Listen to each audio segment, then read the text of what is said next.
रंजना कभी ब्रश नहीं करती थी। उसे कितनी बार उसके माँ बाप ने डांटा, लेकिन उसका कोई असर उस पर होता ही नहीं था, जिस कारण से उसके दांत पीले पीले हो जाते हैं। शादी के बाद अरे बहू, वैसे तो तुझ में कोई कमी नहीं है, पर तेरे दांत इतने पीले कैसे हैं बेटा? कैसे मतलब? कोई सर्जरी थोड़ी ना कराइए। वो तो क्या नाम, मैं ब्रश नहीं करती थी तो पीले हो गए। अब क्या करूं? आप कहे तो लाल करवा लूं या फिर काले? यार ये क्या है, क्यों माँ से लड़ रही हो? लड़ रही हूँ? अरे मैं लड़ रही हूँ या ये बोल रही है कि दांत पीले है, पीले। अरे तपस्या थोड़ी ना की है इन्हें पीले करने के लिए। बकायदा ब्रश नहीं किया है 20 साल तक, तब जाकर। छी, कैसी बात कर रही हो? ये उस वक्त तो पीले नहीं थे जब हम लोग तुम्हें देखने आए थे। अरे तब साफ करवा लिया होगा डेंटिस्ट के पास जाकर। अब देखो कैसे पीले पीले लग रहे हैं। रंजना सास की तरफ गुस्से से देखती है। फिर शुरू हो गई पीले पीले पीले। अरे पीले तो तब भी थे जब मेरे हाथ का रसगुल्ला उड़ा उड़ा कर खा रही थी और बोल रही थी, लड़की नहीं गुणों का खजाना दे रहे भाई साहब आप। खैर, अब वो लोग करते भी तो क्या करते, पीले दांत वाली बहू पल्ले पड़ी थी तो झेलना तो था ही। एक दिन कीर्तन में रंजना गाना गा रही थी। अरे कमला बहन, माँ का द्वार है, यहाँ तो सब शुद्ध होकर आते हैं, फिर अपनी बहू को ब्रश भी नहीं करवाती तुम। दूर से पीले पीले दांत भक्ति में बाधा उत्पन्न कर रहा है। अरे कोई 2 साल के बच्चे थोड़ी ना लेकर आई हूँ मैं बहू बनाकर। अच्छी खासी लड़की है, अरे कैसे करवाऊं ब्रश? ये तो उसे खुद करना चाहिए ना। अब माँ बाप तो इसके जैसे तैसे निपटा दिए, ये नहीं सोचा कि सास कैसे संभालेगी। सास बहू को लेकर घर आ जाती है, लेकिन सोच लेती है कि अब इसे लेकर कहीं नहीं जाएगी। अगले रोज बहू कहती है, अरे क्या हो गया, मंदिर नहीं जाना क्या? कीर्तन का वक्त हो रहा है। मेरी मधुर वाणी से कान्हा जी जागते हैं और सोते हैं। आप तो जानती है ना उनकी भक्ति में कितना मन लगता है मेरा। वो क्या है ना, तबीयत ठीक नहीं लग रही है मेरी, आराम करूंगी मैं। तबीयत ठीक नहीं लग रही? अभी तो मिथुन के गाने पर नाच रही थी आप, और अब बोल रही है कि तबीयत ठीक नहीं लग रही। अरे भक्ति में मन लगा लो सासू माँ, ऊपर जाना है, क्या मुंह दिखाओगी आप? हाँ? सास को बहू की बात पर गुस्सा आ जाता है। मैं क्या मुंह दिखाऊंगी, इसकी चिंता तो ना कर, समझी? अपने मुंह की चिंता कर, जो ये पीले पीले दांत लेकर हर जगह पहुंच जाती है। पता है लोग कितना मजाक बनाते हैं। ना जी ना, मैं नहीं जाना कहीं तेरे साथ। तो ये बात है।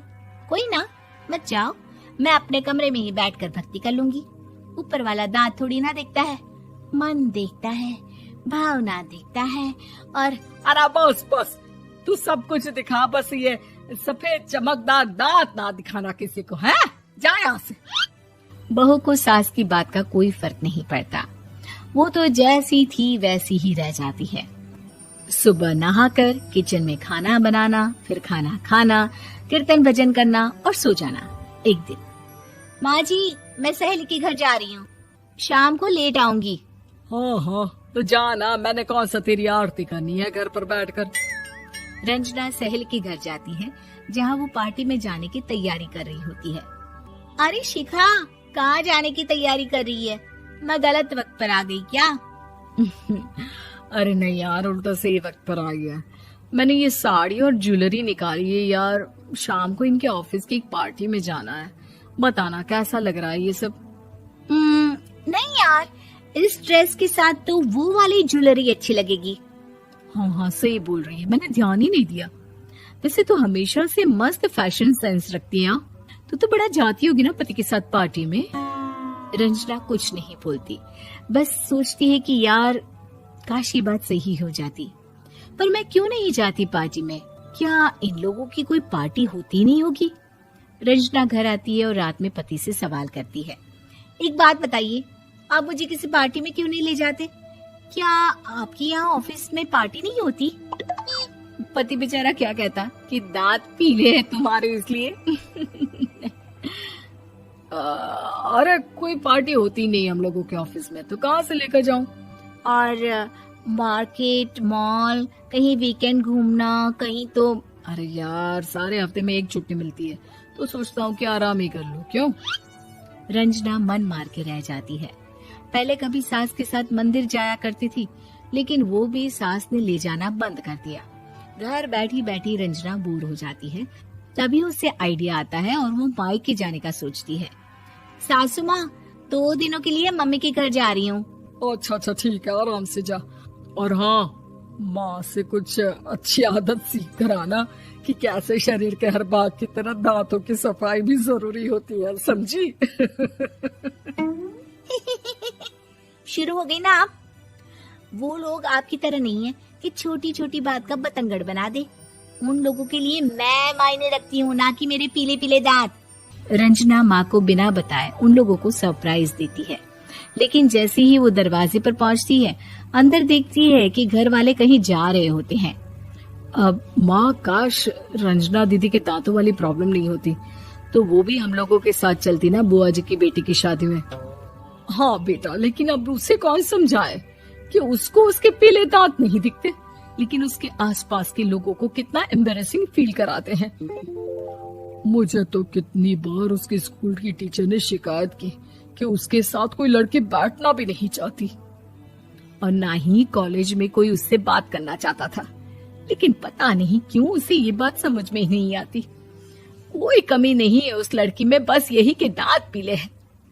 वो तो भला हो जीजा जी और उनकी माँ का, जो दीदी को जैसी है वैसे ही रखा हुआ है। रंजना को अपने घर वालों की बात सुनकर बहुत दुख होता है। वो सोचती है कि वो क्या करे, लेकिन फिर वो सीधा डेंटिस्ट के पास जाती है, अपने दांत चमकाती है और कसम खाती है कि वो रोज ब्रश करेगी। अरे क्या हो गया? तुम तो 2 दिनों के लिए गई थी ना, पर कोई ना, अच्छा है, चलो आ गई तो। रंजना सास के सामने आकर खड़ी हो जाती है और पूरी स्माइल करती है, उसके चमकदार दांतों को दिखाती हुई। चले मंदिर। माँ, मुझे माफ कर दीजिए, मैंने आप लोगों को बहुत एम्बैरेसिंग फील करवाया। मैं आज से रोज ब्रश करूंगी।